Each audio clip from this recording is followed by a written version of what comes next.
Hi students, welcome to Karthikeya IAS Academy. మీరు రెగ్యులర్గా UPSC and APSC group 1 group 2 prepare అవుతుంటే మీకు అందించేటువంటి ఈ కంటెంట్ చాలా ఉపయోగకరంగా ఉంటుంది.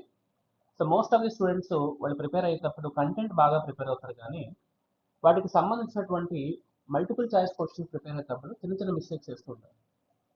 బట్ మన కార్తికేయ ఐఏఎస్ అకాడమీ అందిస్తున్నటువంటి డైలీ ఎంసీక్యూస్లో మీకు చాలా చక్కటి ఇన్ఫర్మేషన్ అయితే దొరుకుతుంది. ఎందుకంటే ఒక స్టేట్మెంట్ని మనం ఏ విధంగా ఎలిమినేట్ చేయాలి అనే విషయాన్ని ఫస్ట్ ఐడెంటిఫై చేస్తే మన కంటెంట్ ఏ డైరెక్షన్లో ప్రిపేర్ అవ్వాలో కూడా మనకు తెలుస్తుంది. సో అది తెలియకుండా మనం డైరెక్ట్గా ప్రిపేర్ అవుతుంటాం కాబట్టి మన ఎగ్జామినేషన్లో కరెక్ట్గా టైంలోనే మనం కొన్ని మిస్టేక్స్ చేస్తూ ఉంటాం. సో కాబట్టి దయచేసి ఈ టాపిక్ని ఒకసారి జాగ్రత్తగా వినండి. 100% మీకు చాలా బాగా ఉపయోగపడుతుంది.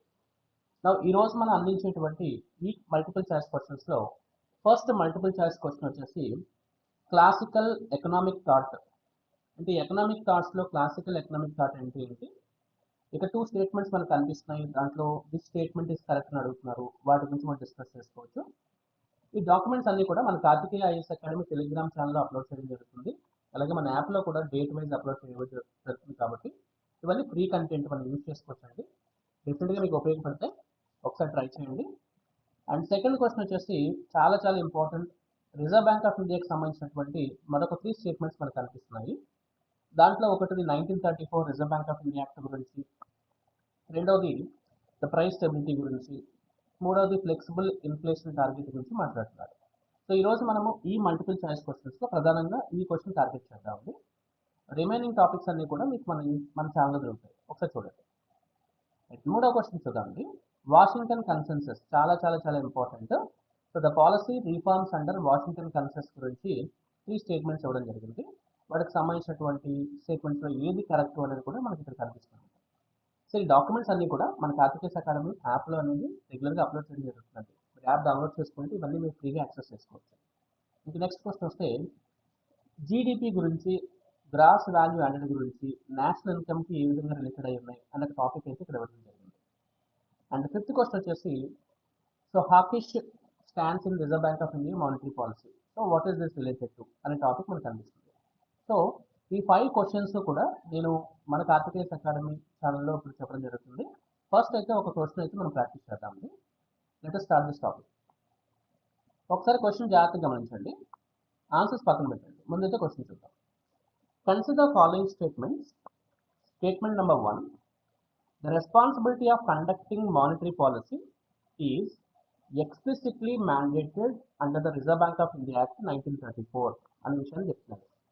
అంటే ఫస్ట్ స్టేట్మెంట్ చూసుకుంటే 1934లో రిజర్వ్ బ్యాంక్ ఆఫ్ ఇండియా చట్టం చేసినప్పుడు, బికాజ్ మనకు ఆర్బీఐ యాక్ట్ 1935 కనిపిస్తుంది కదా, అలాగే నేషనలైజేషన్ 1949లో మనకు కనిపిస్తుంది. కాబట్టి ఈ 1934లో reserve bank of India act చేసినప్పుడు దాని యొక్క రెస్పాన్సిబిలిటీ కండక్టింగ్ మానిటరీ పాలసీయా అనేది ఫస్ట్ స్టేట్మెంట్ ఇచ్చారు.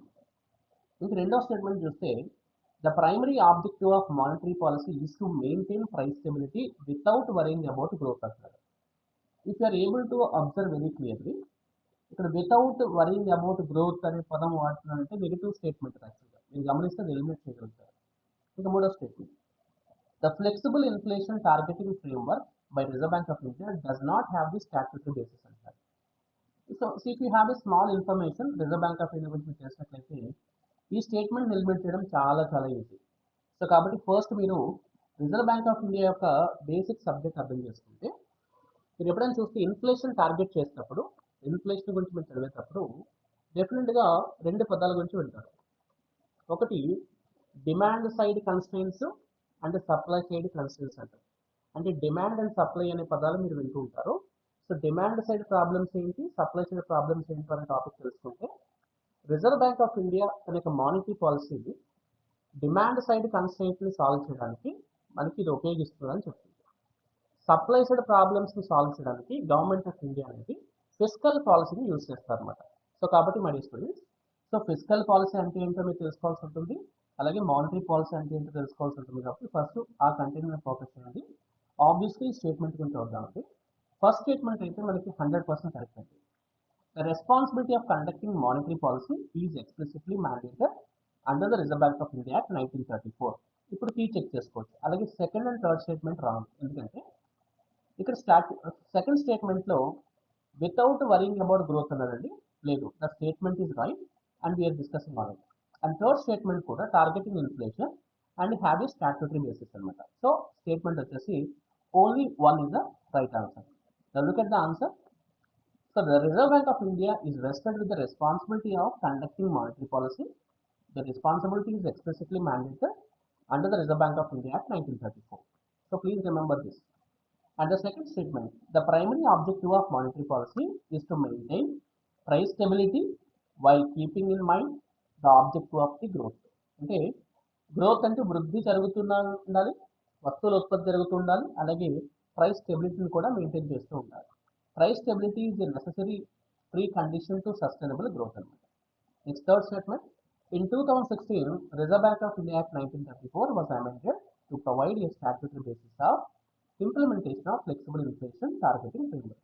సో కాబట్టి 2016 సంవత్సరంలో reserve bank of India act 1934 అనేది అమెండ్ చేయడం జరిగింది.